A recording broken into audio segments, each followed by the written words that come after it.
আলেপ খার ছেলে মান্না একটা অঘটন ঘটাইছে। সেটা হলো এই নিজের ছেলের বউকে দর্শন করছে। শুয়ে আসছিলাম, আমার শ্বশুর আমার রুমে ঢুকে দরজা লাগে, আমার গলায় ডাউন ধরে কয় যে সিলেন দিবি, তোর কুপটা মাইরালাম, তোর মাইরালাম। আমার হাতে নাই কাম করে যে বাইরে গেছে করতে। কি এখানে তার ছেলের বউ আছে, এখানকার মানুষ বলছে তার ছেলের বউরে সে একটা দর্শন করছে। এর আগে একটা ঘটনা ঘটাইছে, ওনার ওই যে মাওয়াই লাগে আর কি, আদালতের মেয়ে, তার হাতে এইসব ঘটনা ঘটে তার দুইটা বাচ্চা হয়েছে।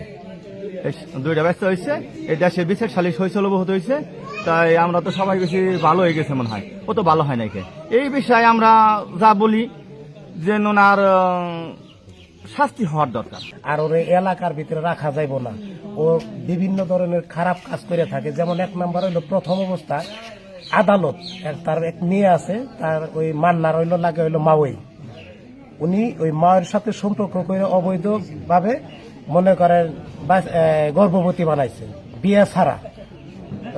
যখন নাকি 6-7 মাস হয়ে গেছে তখন ফেলাইতেও পারে না। আর মনে করেন 2-1 মাস থাকলে বাচ্চা ফেলাই দিতে পারতো। যখন ফেলার পারে না তখন গ্রামবাসী যাই না গেল, বিচার সালিশ করলো, পরে বিয়ে পড়াইলো। বিয়ে পড়ানোর পরে বাচ্চা হইল, হওয়ার পরে সারা খারা করে দেওয়ার পরে আবার 1-1.5 বছর পরে আবারও সম্পর্ক করে আবারও পেটে বাচ্চা বাজাইছে।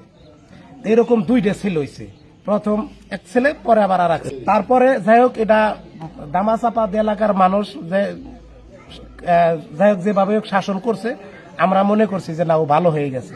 কিন্তু দেখা গেছে এই কিছুদিন আগে তার এক ছেলের বউ, ছেলে বাহিরে থাকে, এই ছেলের বউরে দর্শন করছে। তো আমি নজরুল বাইরে গেলাম, পরে ওই লোক আমরা চেক আপ করছি মেডিকেলতে। চেক আপ করার পরে প্রমাণ হয়েছে যে হ্যাঁ, শ্বশুরি দর্শন করছে।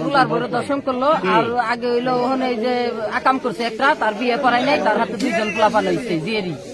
জিয়ারি বিয়ে করান ছাড়া 2জন সন্তানহীন। আমি এলাকাবাসী নিয়ে চলি, আমি ভোটে নির্বাচিত মেম্বার, আমার সবাই দেখা গেছে তাদের প্রত্যেকে আকাঙ্ক্ষা যে এদেশে মান্নারে থাকতে দেবো না, একেবারে টোটাল অফ।